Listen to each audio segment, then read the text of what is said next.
तो नमस्कार, एक बार फिर से आपका स्वागत है आपके अपने चैनल द इंजीनियरिंग सॉल्यूशंस में।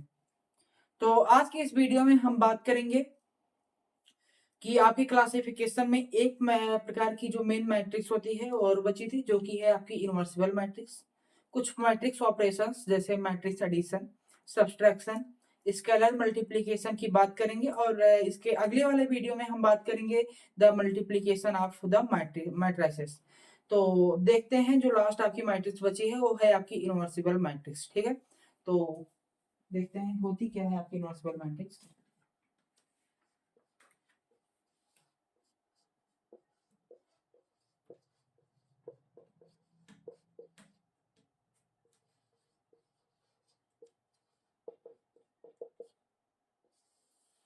तो आपकी इनवर्सिबल मैट्रिक्स होने के लिए शर्त ये है कि आपकी जो मैट्रिक्स हो उसका इनवर्स हमेशा एग्जिस्ट करना चाहिए।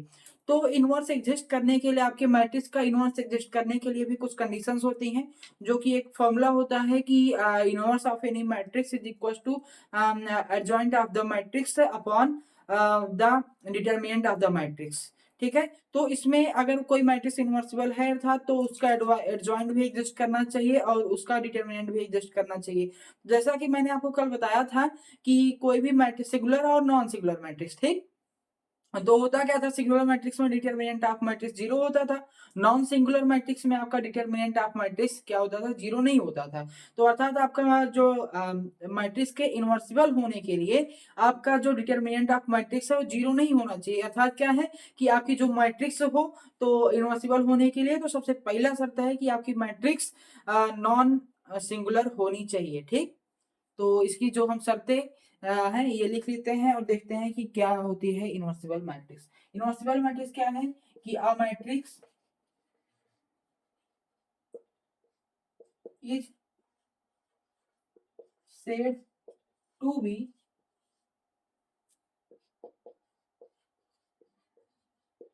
इनवर्सिबल इफ इट्स इनवर्स एग्जिस्ट।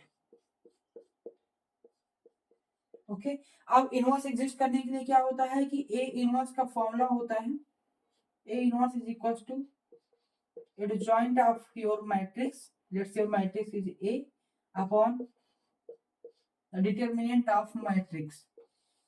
तो जैसा कि आप इस फॉर्मूले से ही अंडरस्टैंड कर सकते हैं कि अगर मैट्रिक्स इनवर्सिबल है तो उसका डिटरमिनेंट एग्जिस्ट करना चाहिए, उसका एडजॉइंट भी होना चाहिए। तो शर्त क्या हो जाएगी आपके मैट्रिक्स के इनवर्सिबल होने के लिए। सो फॉर इनवर्स मैट्रिक्स, देखिए शर्त में लिख रहा हूं, for uh inverse matrix, a matrix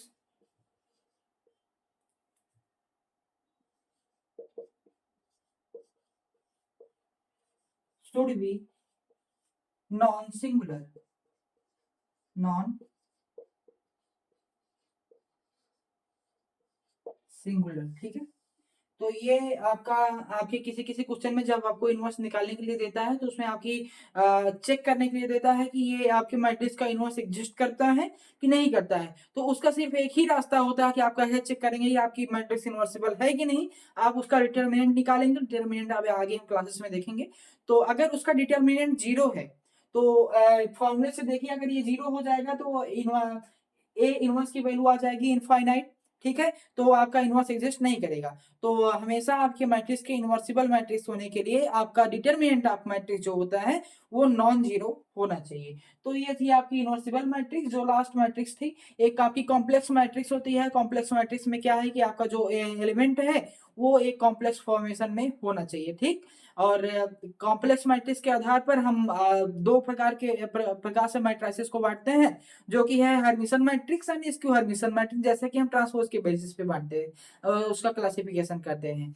तो हर्मिशन मैट्रिक्स क्या होता है कि अगर आपके कॉम्प्लेक्स मैट्रिक्स का जो ट्रांसपोर्ट है, ट्रांसपोज है सॉरी, आपके हर्मिशन मैट्रिक्स का ट्रांसपोज ए के बराबर हो तो आपकी हर्मिशन मैट्रिक्स कहलाएगी। अगर आपके कॉम्प्लेक्स मैट्रिक्स का transpose minus of A matrix के बराबर हो तो आपकी जो मैट्रिक्स है वो आपकी स्क्यू हर्मिशन मैट्रिक्स कहलाएगी, जो कि अभी के लिए बहुत ज्यादा इंपॉर्टेंट नहीं है, इसको हम देखेंगे जरूर बाकी अगले आगे किसी वीडियोस में। अभी के लिए हम आपके मैट्रिक्स ऑपरेशंस को देखेंगे, जो कि पहले ऑपरेशन हम देखने जा रहे हैं एडिशन ऑफ द मैट्रिक्स। ठीक है, तो देखते हैं आगे।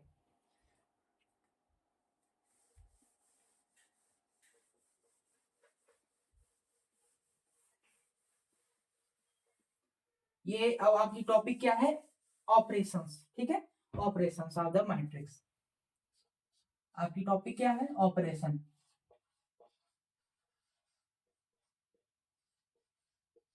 Operations on your matrix. ठीक, तो अब इसके लिए आपको आपका आप इस ऑपरेशन ऑफ द मैट्रिक्स अगले वीडियो में देखने वाले हैं। Thank you.